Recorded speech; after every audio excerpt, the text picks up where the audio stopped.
Bench Opinions. Three idiots with amateur analysis.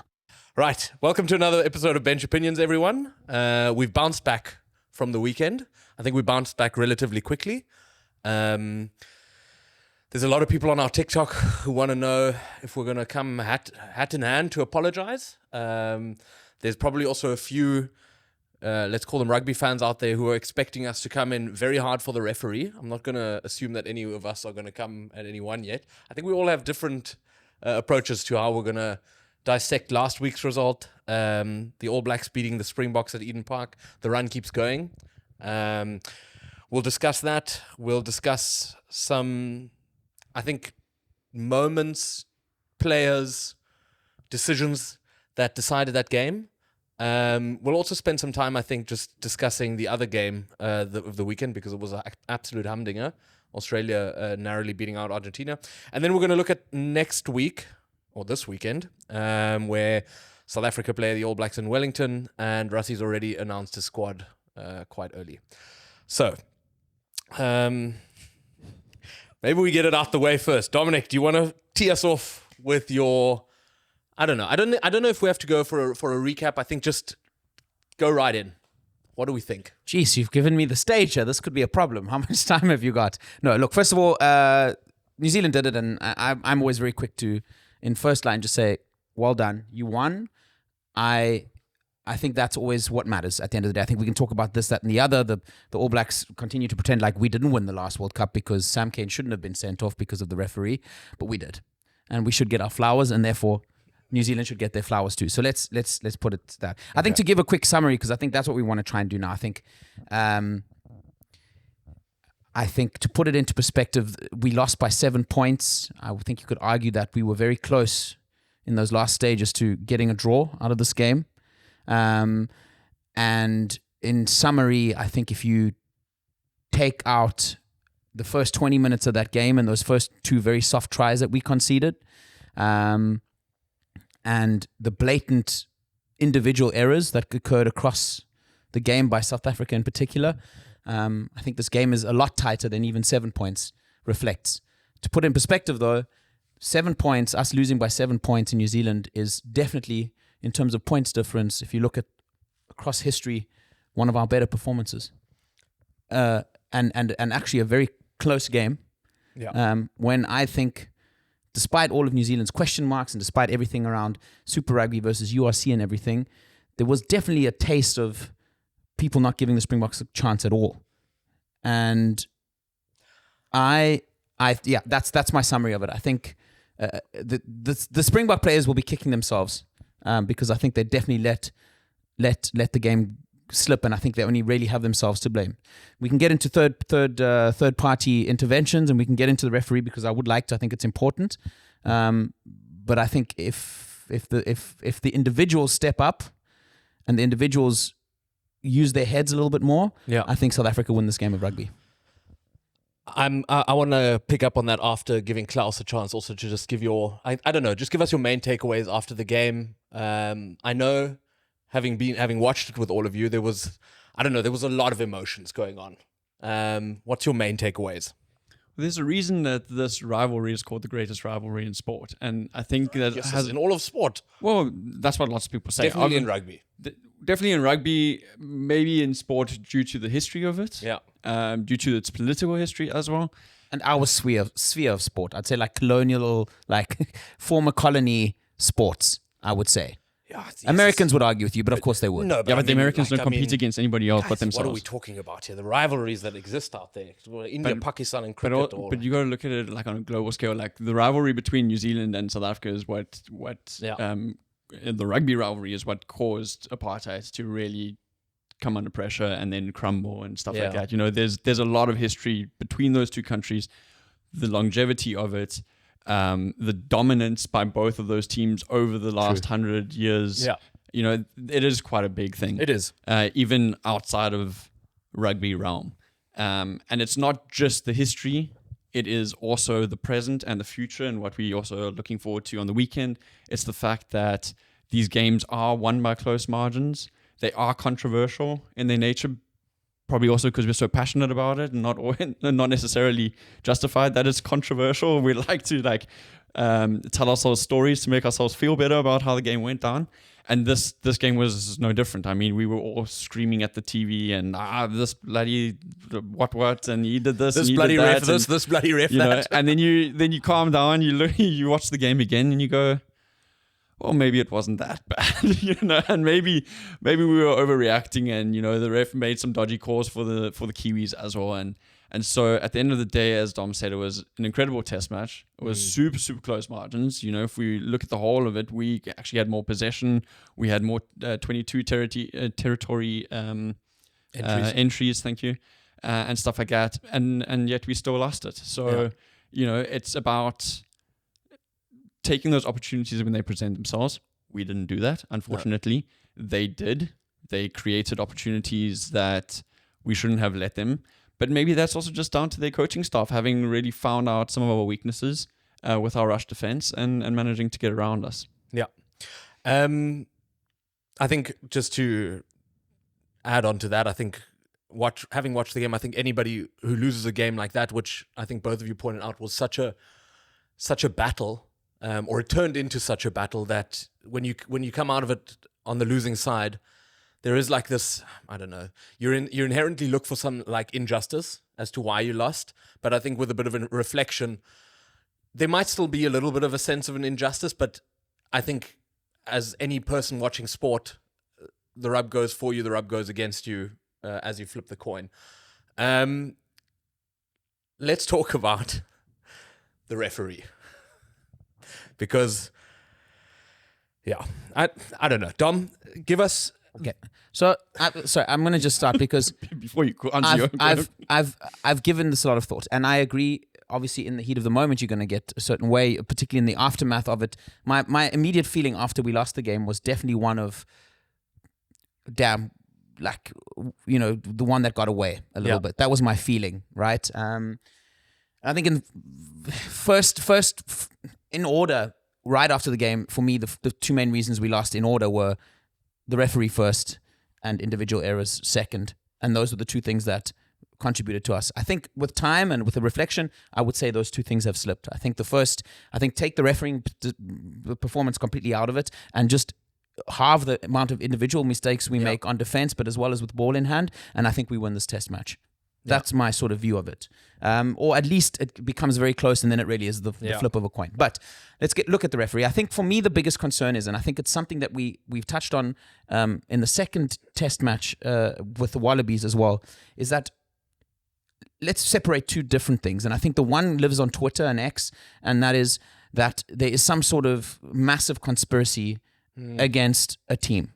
I think there's a massive difference in being that ludicrous and what I think I'm going to do now, and that is say, objectively look at the performance of a referee, look at some of the pillars that you would identify as to being a good performance by the referee, calling them out, and then at the end of it, looking at who was the team that possibly got the short end of the stick and judging it for what it is. And I think for me, there is a case for the second scenario, and it's because of a number of things. But I think that one of the main things that really irritates me in rugby refereeing, and I think it's something World Rugby is trying to get right but maybe struggling with, is this element of consistency. We spoke about it in the game, particularly playing the 9 was a big debate throughout the test match. I would argue it was not applied equally to in the decision making to New Zealand and South Africa. Similarly, I think South Africa got the rough end of the calls there when it came to that. Scrum time, another thing. You know, there was a lot of scrums, and in the referee's defense, scrums that went down, where New Zealand went down on the assistant referee side that were not called. And later towards the first half, Thomas du Toit drops his knee once, and a penalty is given immediately. Again, there for me is a lack of consistency. I think the final thing you can look at also is Kwagga Smith's yellow card, the level of cynicism that is seen, and then penalized with the yellow. I personally believe that the All Black number 20 in the second half showed exactly the same degree of cynicism and was not giving a yellow card in a very crucial phase of the game, going into the last 15 minutes. So that's my summary of it, is that I think the lack of consistency in refereeing opens you up for a lot of criticism from any fans. And in some games, I would argue in the game with Australia, it kind of equaled out. So I don't think people obviously made jokes about Marco van Staden and Fassi, and then World Rugby came out with that very strange video from Nigel Owens. But I think people were like, okay, there were some cases where Australia weren't blown either, where they were lying all over the ruck and the ref gave them a lot of time to roll away, etc., where you could argue, well, there it was blown or not blown in their favor. So that's kind of my summary of the refereeing performance. I think he seemed rattled. I think towards the end of the game, a lot of people saying, as the game gets to more pressure points, referees might feel the pressure and be a bit more scared and careful to make decisions. I think that's bullshit. I think if there's a penalizable offense, particularly one that you've penalized earlier in the game, there should be no reason why you don't penalize it towards the end of the game. And then there's maybe semantics, but the referee 3 or 4 times got caught in the play himself as well. I haven't seen a referee get caught so much in play and in between players in and around the ruck and even in some of the tackling lines as he did. So I don't know. He seemed out of his depth for me. I 100% agree with that last statement. There are some of the occasions that were mentioned. I have a different view on them, but I definitely also believe that he was not the right man for the job. The occasion was too big for that referee. You saw it in the way that the players were speaking to him. Everybody and their uncles were up in this guy's face, talking to him, trying to persuade him of a different decision. The captains actually had to do more work to try and keep their own players away from the ref, just to try and give him some space. And I think a ref who has a little bit more authority would have been able to control that situation better. I think especially set piece, and I think this is why it grieves so many South African fans, set piece plays in that game were reffed atrociously. Your lineouts, people were stepping in, they weren't coming to the line, so then the other team had to step in. The hooker was not throwing in from the mark. They were also sort of stepping in towards their side. The scrums weren't blown at all. It was kind of like it can go down. We don't want to reset scrums, so we're just going to play on. And then you kind of ask yourself, well, why are we even doing scrums? Why are we not just playing rugby league? If a scrum is going to lose all of its value, scrap it. Let's just all go watch rugby league. And I think that's where the refereeing staff really just let down the occasion.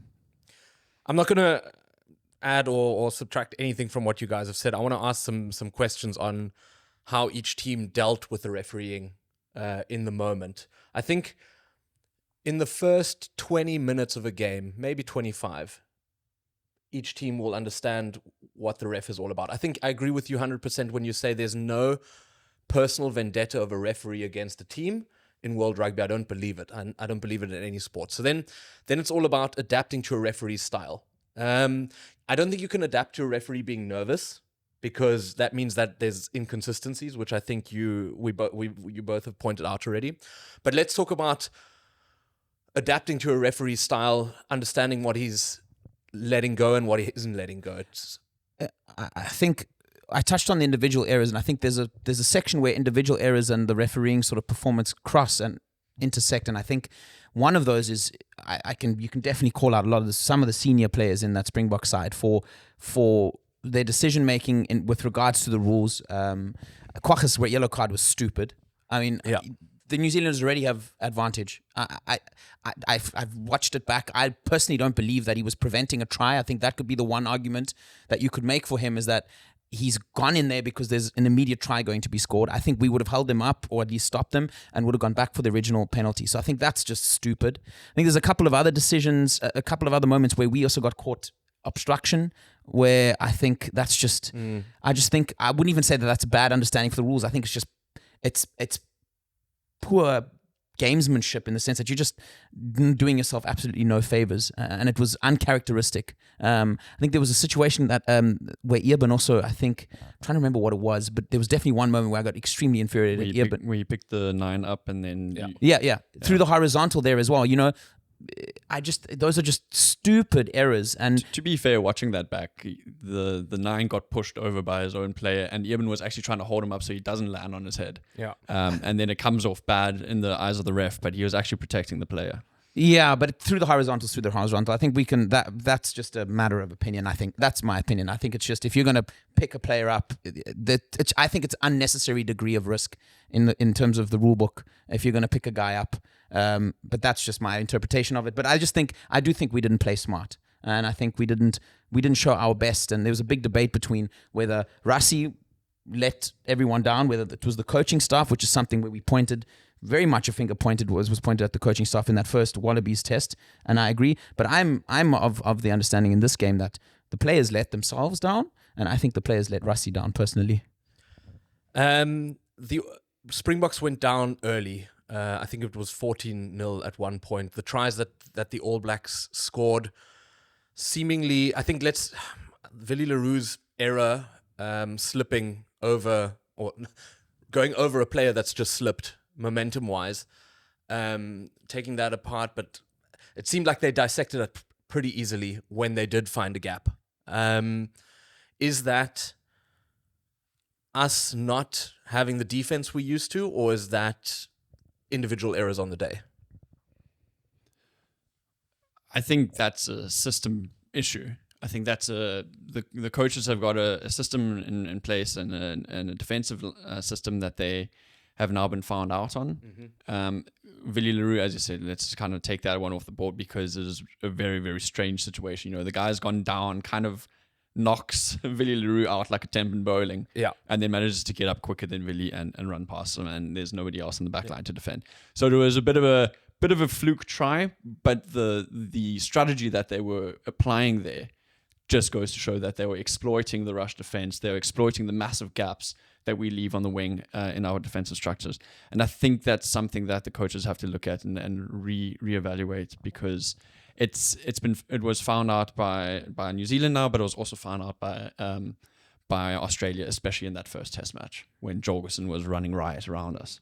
I think there's a glaring problem, and that's our tackle percentage. I mean, we've hovered around 80%. This test match, again, 81%. If you look at the levels at which we've been, and of course there are own high levels over time, but I think there's no reason why we cannot continue to try and push that number up. Even against Italy and Georgia, it wasn't much above 80%. I think that's a massive concern. I agree with you. I think the system definitely contributes to it. You're in a compromised position a lot of the time with the way we defend at the moment, and therefore just makes it harder to make a tackle. I think funny enough, the Willie thing is the perfect example of that. He's compromised. He's rushing over to try and stop a player, and one little movement throws him off and he's through. And I think that can be repeated again and again and again. Even the second try, same thing. The ball came over the top of the line out, and automatically, as soon as that happened, and it was in the hands of Will Jordan, that there was all of our guys were compromised. And the third try, the same thing. The third try in the exactly the same thing. We did really well to sort of control their pick and drive, and they easily put us in a compromised position. And then our tackling stats just haven't been there to try and stop them. And that's something that they're going to have to address. I feel like defense is so much about communication. And I feel that the communication in our team is currently not very good in terms of, saying like, guys, come over to the blind side, go to the open side. We need more numbers there. We need more numbers here. Somehow that's not working. You even saw it on attack. Sasha was calling for the ball the entire time because we had been picking and driving, had collected a whole number of their defensive line on one side of the field. He wants to go wide because there's literally a 2-on-1. And what do? They continue with the pick and drive because they're not listening to the marshal of the team. So there seems to be a bit of a communication breakdown, which I think is something that's fixable. But it seems to be a lacking error. It was obviously primed to be a big occasion. A lot in the media about us going to Eden Park, about the unbeaten run. It did look like a game of two halves for the Springboks. What?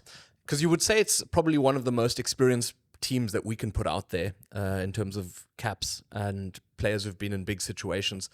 How can it be that a team that is so filled with experience and that we sort of picked as a very safe bet comes out and is just seemingly completely overrun by the occasion in the first at least 35, maybe even 40 minutes? Is that players past their prime that are in the wrong positions? Or is that just a fluke in a sense that the All Blacks got even more hyped for Ardie Savea's 100th and the occasion than we did? I think it's something that Dominic's been talking about for the last year, it feels like, which is that with all the chopping and changing, you don't have guys who are constantly in it. He knows me so well. Feeling the combinations really working and clicking. So you've got a lot of disconnect within the team. I think that's problem number one. Problem number two it had rained the entire day. It rained during the match. New Zealanders at the stadium were even texting and saying, like, listen, what you see on TV is not doing justice for what is actually happening on the pitch. Like, it was super, super greasy, super rainy, super wet. So the Kiwis are more, or the All Blacks are more, or they're used to playing in those conditions more so than our guys are. So that had an effect and a benefit for them. And then we are missing guys like Jasper Wiese at 8. Sia played very well, but it's not his traditional position. In the back line, we're playing Kane and Moody. I thought he did really well, but it's not quite the same as having somebody like Kurtley Arendse there who always lights it up. But yes, we do have some guys that are past their prime. Villiers Leroux is a prime example. He's great in terms of like managing the back line, but in terms of bringing his own physicality to the game, it's lacking. I think also there needs to be a little bit of humility on the side of South African fans. We've gone to Eden Park against New Zealand, and we've come away with a 7-point loss, right?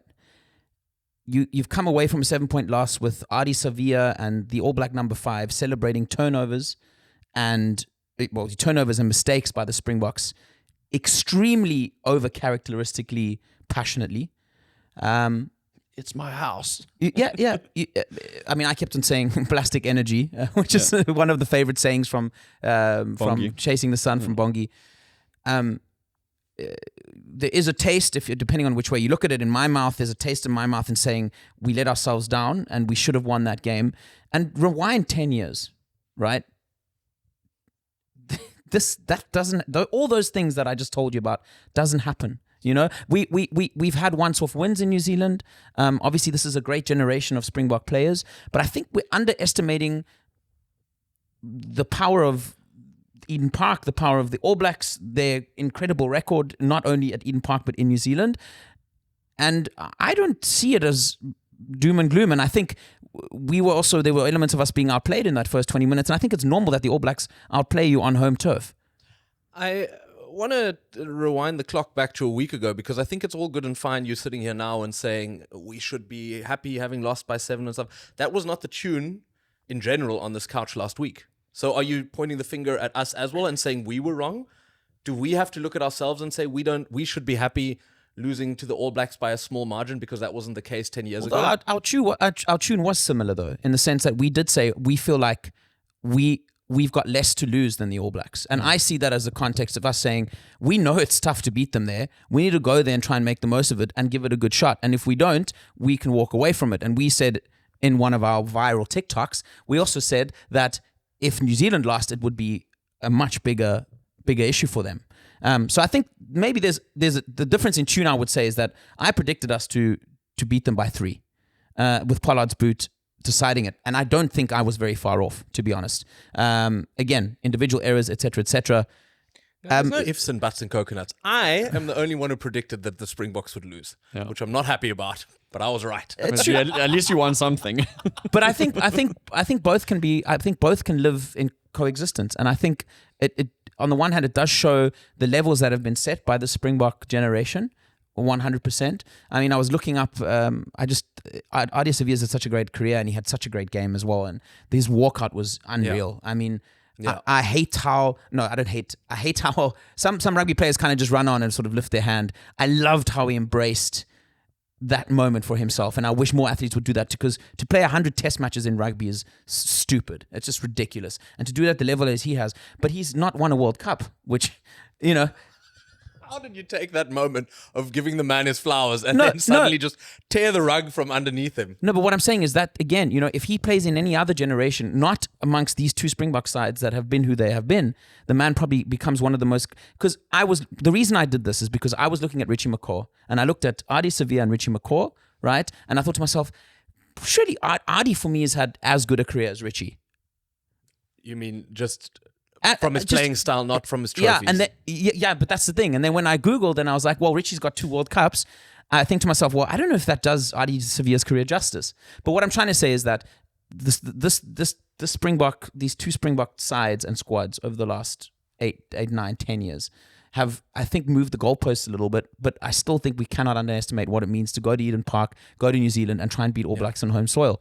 The frustrating thing about the Springboks performance is that they did actually play pretty well, and they did front up, and it was only a 7-point game, and we had all these 22-meter entries, we had more possession, we had all these different things really going for us, but it was the almost the basic things that we usually do so well that we really failed at. It was, I mean, the fact that we didn't even throw in a line out and we lost it because of miscommunication, super strange, super frustrating for fans. You know, you just get this amazing 50-22 kick from Henry Pollard, and suddenly you fumble a line out by not even throwing it. You know, that's a wasted opportunity.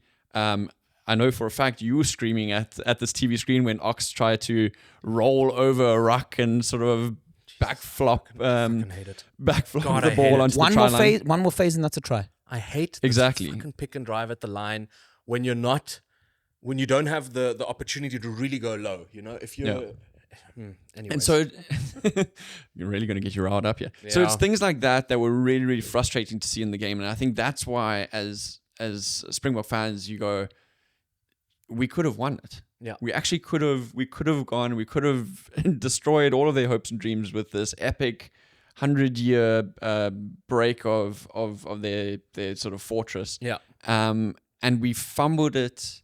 That's it. You know, individual performances, as you've alluded to. A couple of the strategies not going our way. Will Jordan suddenly being able to catch a ball again, which is highly frustrating after he hasn't done that for the last 3 games. So it was that frustration because we expected them to really turn up. Right. I predicted the All Blacks would win, but here's my massive gripe with the game, and where not where we won or lost it, but something that really irked me afterwards was I don't think Jesse Creel had a bad game as captain. I think he did all he could. He asked the right questions. But what I don't understand is it's the biggest game of the rugby calendar year. I think if you're South African, if you're a New Zealander, you can agree with. I think a lot of other people might also agree with it. I don't understand when our standing captain, who is, in my eyes, one of the best in the world in Sia Kolisi, at how he's learned how to communicate with the ref, which is something you learn over time, which is why I don't think ill of when Jesse doesn't get it right. Why, if he does get picked midweek to play, why we still faff around with this, it's honorable to let Jesse play as captain because he was told he would be captain. This is not primary school where people are getting participation awards because they were told that they were going to play. This is the biggest game of the rugby calendar year, and Rassie is undoubtedly trying to build a legacy, and we are falling back into just becoming World Cup teams. Why are we not picking our best captain for that situation? Whether it would have won or lost us the game, I don't know. I just don't understand why we make... It's almost like this grandstanding, like we want to put ourselves as this like super moral and fairness is all that matters in this game. It's not about fairness. This is our captain, and he's fit to play. I agree. Look, I think the couple of the things you have to remember there, I think the main thing is that Sia was only supposed to play 40 minutes. And because of the way injuries worked out, no. So that's one of the arguments that they put forward. Yeah. And as well as the big thing is, and maybe probably the most decisive thing at the end of the day, which I also don't understand, and I'm going to agree with you once I get there, is that Sia, apparently this was Sia's suggestion. I know. And I think... it makes my blood boil. Yes, and I think it's ridiculous. It's ridiculous. And it's I think... ridiculous. And I don't understand Rassie's acceptance of it. No, because it's... Sia is already held in very high regard.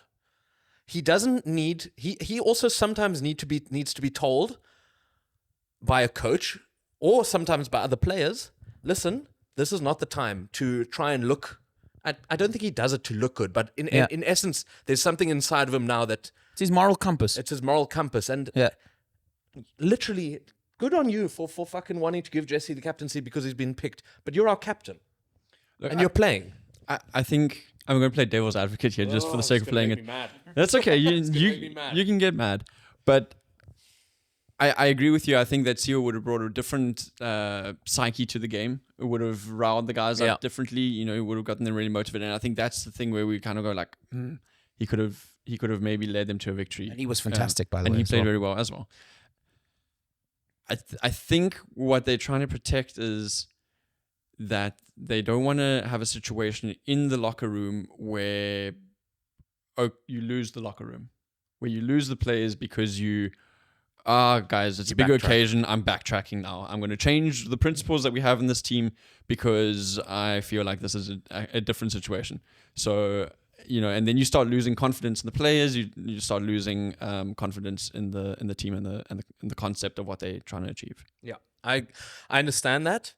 Then I think that a new rule needs to be implemented that says Sia is our captain. When he's not playing, you'll be told that you might be captain. If he has to come in, Sia is the captain of this team, and he will captain again. When he goes off after 40 minutes because he has a niggle, that captaincy will come to you. But Sia is our captain, and I mentioned this when I started this probably ill-fated rant, is Sia in the beginning, because I just read his documentary, was not good at communicating with referees. He wasn't good at it when he first became captain of the Stormers. He learned this over the span of what is now easily 6-7 years. That is not easy in a game of Eden Park's magnitude. So I'm not even criticizing Jesse. I think he did a great job. I don't think he did a great job playing because I think the captaincy wore on him, and that's another thing. We saw it with Irben. He also can't do it. He can't captain and be the best player he is.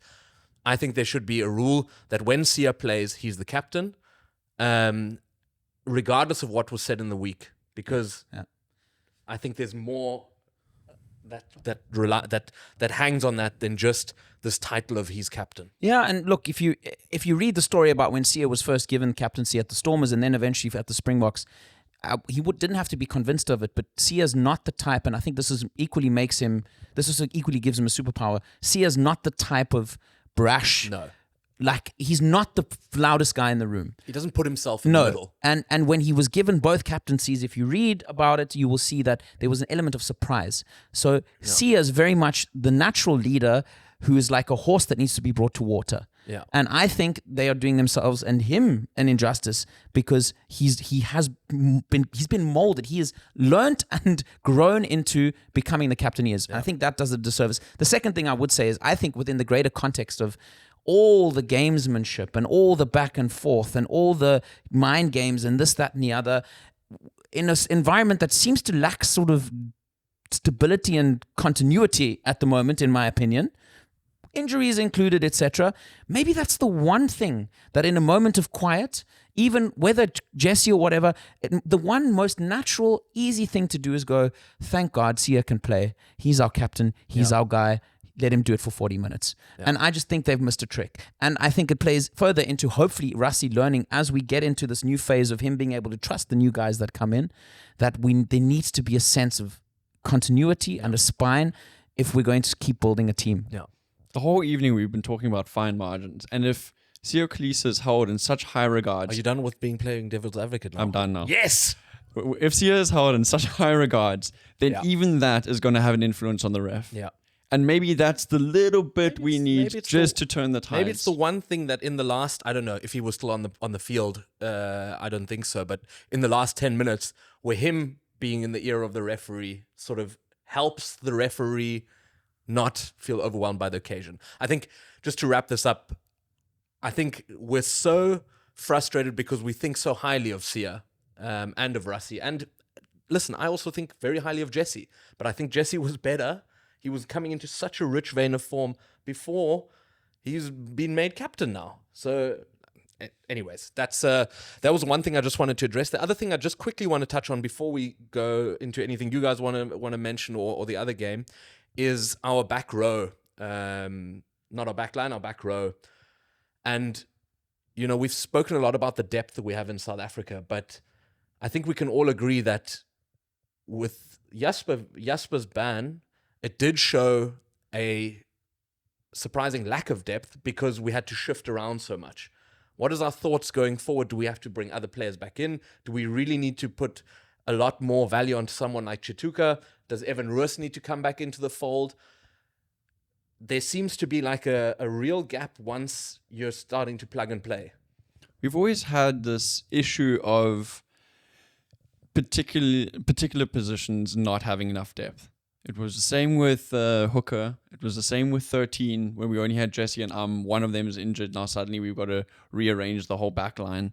And 8 is the same problem. And I also believe, like you just alluded to, there just isn't enough. There aren't enough players being bled into the team to cover that very specialized role. And instead, the coaching staff has decided, no, we would rather rearrange experienced existing players instead of bringing in specialized 8s. I mean, you've got even Roos. He's probably a bit too far out of the occasion in Russie's eyes. For me, somebody who needs to be looked. Or you love Augustus, right? He would have been a good option. Lighting it up in the Premier League or Premiership rugby. Then you've got the likes of now his name eludes me. The number 8 at the Lions, Horn. Frankie Horn, also unbelievable like athletic players. So you do have options to start like bringing these guys in. Why they haven't done it? Interesting. I mean, look, we've got two very big names, Aurichelo and Hanekom, that are both injured, reports this week saying that they're actually way ahead of schedule in terms of coming back. Yeah. So we might see them for the November tests. True. Hand up there. I had completely disregarded them. I thought they were out for another like 8 months. So No. I've just read this week that they're ahead of schedule, so that's very exciting. So I think that's a bigger part of the issue. But I think we're going to see, and we've seen it, we can get into the team for this week's game, but I think the beauty of what happened on Saturday, in my opinion, is that the younger guard came on and elevated us. Yeah. Real bench impact. I think, I think Hooker was solid when he came on. Kanan had a great game from the start. Sasha, I felt, came on and made his presence felt immediately. Big moment to bring on a fly half of that. As young as him. Andre changed to 12, right? He went off and then he came back on. Okay. And even our front rowers that came on, Boer and Venter, Jan-Hendrik Wessels. Look, Malcolm had not a great game by his high standards, so it was easy for Jan-Hendrik Wessels to come in there, and easier than usual for him to come in and make an impact. But what I'm trying to say through that is that I think there must be an element of also Russie being able to trust these guys, or I think he trusts them in a greater context, but also to just, the easiest way for him to believe in these guys is then coming on and doing what they did on Saturday. And now you've seen that evolution slowly start, and I think that's the next step that you've spoken about with regards to 8 as well. Even Aurichelo, I'd argue, is he's performed in a green and gold jersey. Cameron Hanekom hasn't had the chance yet, but I think that's the phase we've entered now. I think Cameron Hanekom's had 2 starts off the bench. Aurich has played more rugby in a green and gold jersey. But he's also played 7, I think. Yeah. But what I'm trying to say is I think we now bona fide next phase of the development of the squad. Yeah. I think Russie had a very clear image in his mind of what he wanted to try and do at Eden Park and who he wanted to try and use in order to do so. And that was a little bit of the older guard and the trusted steed, so to speak, as a squad. And I think you're going to start seeing the switch flick now. I mean, it's exactly what he said in his press conference now, releasing the new squad. He said, look, we really, really, really wanted to win this game at Eden Park. It was very important to us, the whole history and whatnot. He's like, but the fact of the matter is the next time we play in New Zealand is not going to be in 2026. It's going to be maybe one game in 2027. Yeah. He's like, none of these guys have ever played in New Zealand. Ruan Nakir had never even been to New Zealand before 10 days ago when he came for the warm-up. Yeah. So, your guys a lot of sheep. A lot of sheep, yeah. A lot of rain. A lot of rain, yeah. So these Oaks need to come over. They need to get those first experiences in New Zealand, away from home, very hostile environment as a rugby player from a foreign nation. And that's what you're going to see next week when they bleed all these new guys. Or not necessarily bleed new guys, but have a lot of first-time New Zealand turf players. Yeah. I think before we go into next week's game, because I think that'll sort of bleed into a lot of long discussion as well, let's quickly touch on Australia playing Argentina in the other game, which was an absolute humdinger. I think if you're a neutral, having watched both of these games in the Rugby Championship, you're looking at this and you're like, this is a great competition. In all fairness, it wasn't like that in the past few years, but now we've really reached a point where it's all systems go. Australia fell behind. Argentina came out on fire. I think what really made that game is the end of it, how it finished. I think when any normal captain has the chance to draw level, I think with 8 minutes to go, or were they behind? Might have been even something less like that. time. No, but they could have drawn level with a with a So kick. I think there was a chance to go ahead with 8 minutes to go. Then Argentina got a penalty and went ahead, and then Australia got a penalty, I think, in the last minute or so. And Wilson, I think now the videos are going viral online of him sort of saying, you can see he's a bit confused, and he says, "No, we're going for it," and he gets everyone psyched up, and they did do it. You must have been in rugby viewership heaven. I was, it was unbelievable. I mean, I was trying to stream it off some dodgy illegal stream on my phone, and Dominic was trying to put it on the TV, and then I was 2 minutes ahead, and I was like, well, I don't want to watch a delayed version. I want to watch as live as possible. We don't watch illegal streams. Yeah, the German police mustn't come after me now. I plug my TV's plugged directly into the most expensive stream that you can get. I pay my TV taxes. And it was unreal, it reminds me of that South Africa game when they were going, I think it was also against New Zealand, where Rassie talks about, and he left the coach's box and he started walking down, and we were still defending on the line. He's walking down, and he starts walking up and down the field, and we were still defending. It was that kind of a tense moment at the end where you're like, man, Argentina could actually hold them out, but New Zealand just kept on coming, and then they managed to get over, and it was. You almost felt really sad for Argentina because of the valiant defense that they had put up until that point. But I mean, that's what you want to watch as a neutral. I mean, I don't even think we're neutrals because we're so heavily invested in Southern Hemisphere rugby. But if you're an England, Ireland, France supporter and you're watching that, you must be going, holy shit, this competition is way better than Six Nations, because that's unreal. All right, clip that. What are we saying in terms of the second game? Argentina this hurt that they're going to come out in the second game and be like, we're not letting this happen again? Or have Australia really discovered this much self-belief for their second game that they're going to come out and beat them again?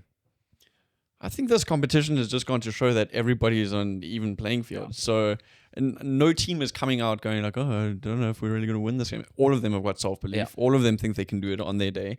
And so Argentina's going to come out and try and give it their horns. I think so. Logic for me, though, dictates a little bit that I think Australia probably grow into that second test match after coming from that far behind, and probably beat Argentina.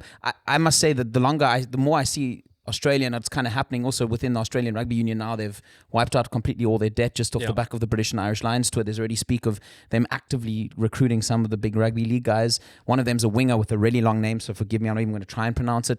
But they're trying to get him back. A lot of people saying, no, don't get him back. We've got wingers. We've got Jorgensen. Get someone else. But there's some serious moves being made, and I think with that 2027 World Cup, I'd be very surprised if Australia are not in the top four sides going into that tournament, and that says a lot. So hats off to them, and it's just a shame poor Liner got another concussion or got another HIA test, so the man's turning into Australia's what's his face, Pat Lambie at this rate. But unbelievable. I mean, the star continues to rise, I must say, for Australian rugby. To be able to fall back on O'Connor is quite a nice place to be. Yeah, and I think once again, hats off to Wilson in that moment, because you've got to have. If that goes wrong and you lose by 3 points, a lot of people will look at you and say that was silly captaincy. Yeah. And to go for it in that moment just shows.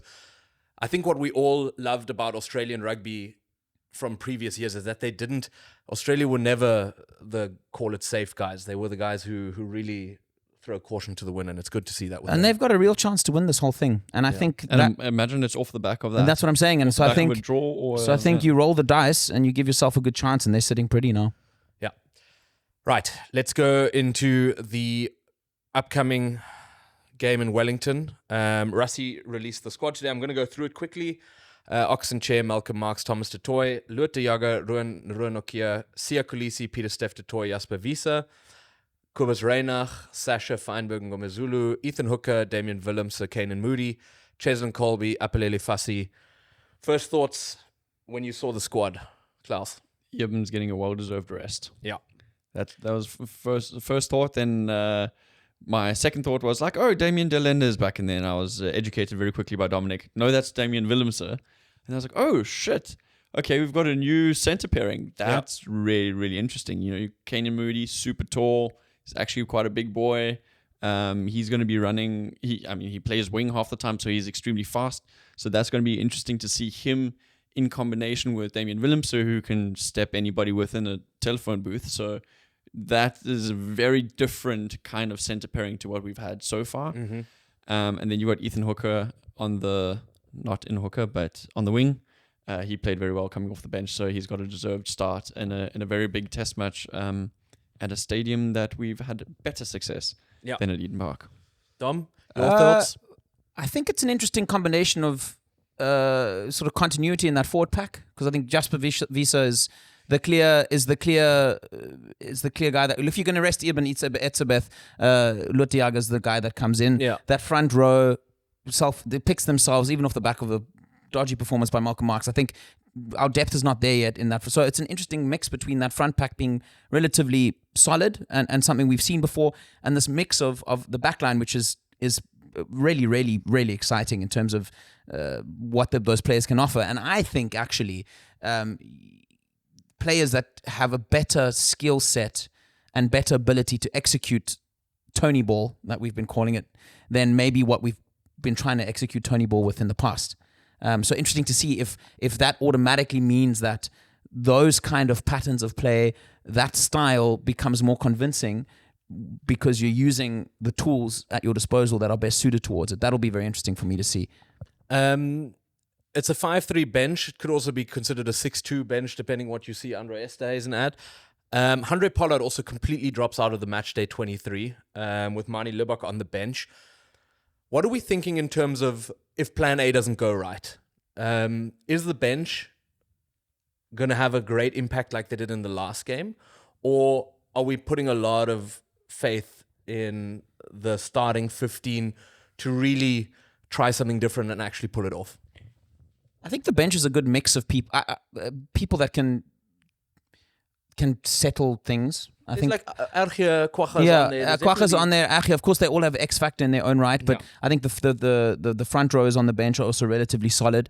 Andre offers you a very, in comparison to Damian Willemse, Andre Esthuizen offers you a very, I would say, more traditional 12 kind of profile. Grant Williams, I think you can consider now an experienced test match number 9. You know, obviously not as experienced as Kobus Reinach, but so I think other than Mani, I would argue that bench kind of offers us the ability to kind of not shut up shop, but like get some control back, in my opinion. I think you can argue about whether Mani or Sasha Feinberg and Ngomazulu are the more flair player. I think they both have their moments. I would argue though that Sasha, with his ball in hand and what he tries to do with the ball in hand, is maybe a little bit more flary than Mani is. But yeah, I've read it and I would agree. I really long term, Mani is going to have to find his role in the squad, I think, because I think Sasha offers what Mani can do and then some. And I find it hard to see how Pollard doesn't make this World Cup squad. So Mani's got to try and understand what his role will be, I guess. It's a big call to go with this ilk of players because I think everybody looks at the team and goes, "Ooh, I'm excited. I'm excited to see what they can do." There's so much sidestepping potential in that backline. They could be sidestepping into each other. Slide to the left.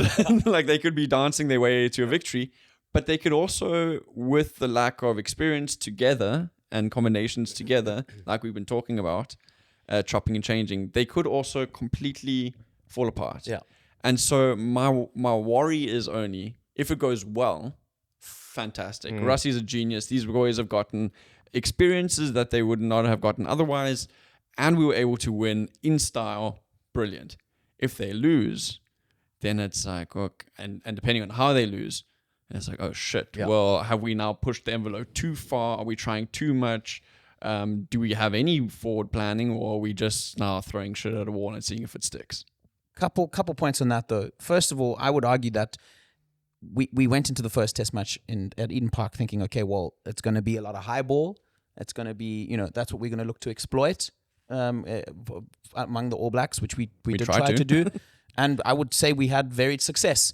If you look at that backline, I think to myself, they offer you as much in terms of aerial ability. I mean, Ethan Hooker at Sharks level is phenomenal. His skill set under the high ball and as a winger is phenomenal. You know, you're switching Kanan Moody inside, who's used to playing wing, is also fantastic under the high ball. He's an option all of a sudden. Damian Willemse is someone who's played fullback a lot, someone who's great with his boot as well. Another crazy aerial option. So I think you look at it, and I think in ball in hand, completely different set of skills. But I think there's a lot of similarities in maybe what the approach might be, and hopefully, if anything, because I felt that maybe we were a bit short of ideas in the middle of the park, and I think we won't be short of ideas. Whether or not they can pull it off, but Damien and Kanan, I would say, are far more full of ideas than maybe our normal center pairing that maybe offer you the sort of more of the straight lines and something that's a little bit more compact. So very interesting, and hopefully a level up in terms of what they can do. And Apelele Fassi as well,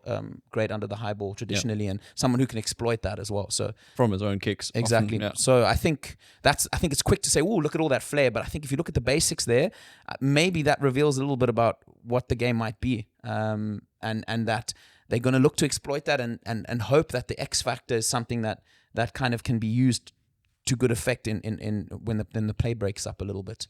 With all those 22-meter entries that we had, if you can get into that zone with front foot ball, like we did on the weekend, to be fair, and then have X factor players who can then exploit gaps. Yeah, that's what we were missing. Yeah, we weren't exploiting gaps. There were gaps, and we chose to still try and power drive through a wall, and it didn't work.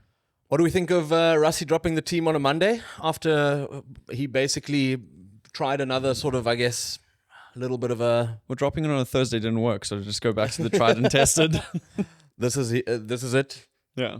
Take it or leave it. This might, the second point I actually want to make to what you said, I think this might say a lot about where Rassie's head is at for this week, and maybe even for the rest of sort of the year, is that I think his mind is elsewhere. I think his mind is about giving players a chance, seeing where they're at, and maybe results are less important to him. Of course, there'll always be a sense of importance. You want to beat any team you play. But I don't know. It's like you and your golf game trying to find a new swing. No. Scores aren't really important for me right now. No. I think this is one of the other things I try and do on a golf course is and try and not get ahead of myself in terms of mind games and trying to understand where you're at and what you're trying to do. And maybe this is just me aspirationally hoping that this is the phase we've entered, but it does feel like it. It feels like, okay, we tried the Eden Park thing, can't be too upset. Now he did say in his press conference that he realizes that if we lose this game, we're out of the rugby championships. Yeah. So there's a lot on the line in that sense. But it does feel like this is a bit like for himself is telegraphed. I think he wanted to try everything leading up to this Eden Park test match to try and get the job done. Fair enough. It didn't happen for whatever reason. Yeah. And now I definitely do think that we've entered a new phase, and it's going to be that he's got his eyes firmly set on that World Cup. Right. Predictions for this week coming up. God damn it. Yeah.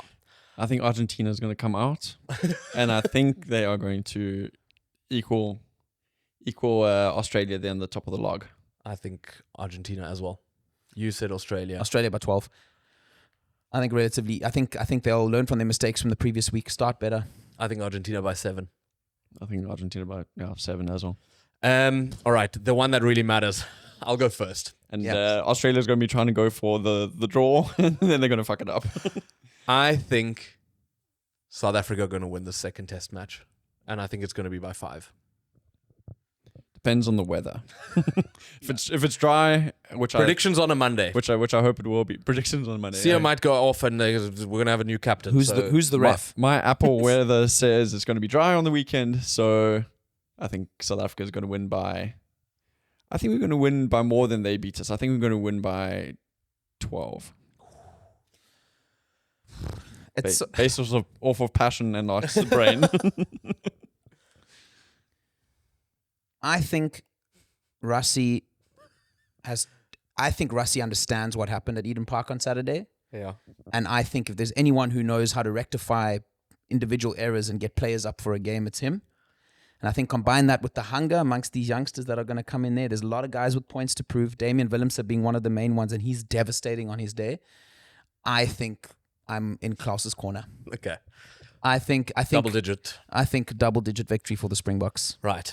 After next week we'll sit here once we maybe do get beaten, and we'll say, listen, we are the ones who are overconfident and wrong.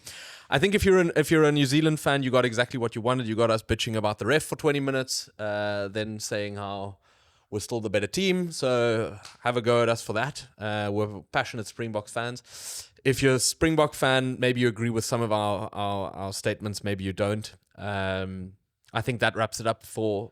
Short honorary mention, for the ladies. Never mind. Also wanted to. Oh my goodness, yeah, of course. Just briefly though, because I think semi-finals, quarterfinals decided, pretty telegraphed who got through. France playing Ireland, South Africa playing New Zealand, England playing Canada, and Australia playing someone else. Sorry for not having the details right, but USA could be actually, yeah. I think it's the USA. I think. Pretty about the ladies. I think very clear golfing class. We spoke about it, pretty about our Springboks losing to France so comfortably. Unbelievable to see the try scored in the end and how stoked they were. And Swayster Brain really just summing up where they are as a team. It brings me to one of the comments on our TikTok videos. A guy saying, "Oh well, why didn't you preview both games? I bet you guys you're going to lose twice next week." And I'll agree with you on one thing: South Africa will lose to the Black Ferns, and if they don't, you should be ashamed. Right. Well, I don't think that gives him the bat that you think it does, because we very well might lose twice this weekend. That's true. I wanted to just say to the ladies, I think look at them in the camera when you talk to them. You're saying, I think our team is only now starting to become like a talking point in South Africa for sure, and is starting to sort of gain momentum in world rugby, and that's really great to see. And I think there's a bright future for them. We're just not quite there yet. But Nadine Roos is arguably one of the best female players in the world. Her work rate at 78 minutes, running 100 meters, like sprinting 100 meters on a turnaround to try and go and defend a try, and actually managing to do so, is unreal. And so hats off to that. Well done. My hat off. Yeah, nobody wants to see your. I tilt the cap. I tilt the cap. So yeah, big shout out to Nadine Roos. Right. Thank you very much for listening to another episode. We will be back next week, dissecting the results from this rugby championship weekend. So tune in if you've enjoyed the show. Tune in if you haven't. If you're the guy who wants to see us dissect possible double All Black victory, we'll see. And if you want to fight with Dominic in the comments, just leave one. Yeah. Thanks. Subscribe if you haven't subscribed already. Otherwise, we'll see you again next week. And I don't have anything. Bye. Arrivederci.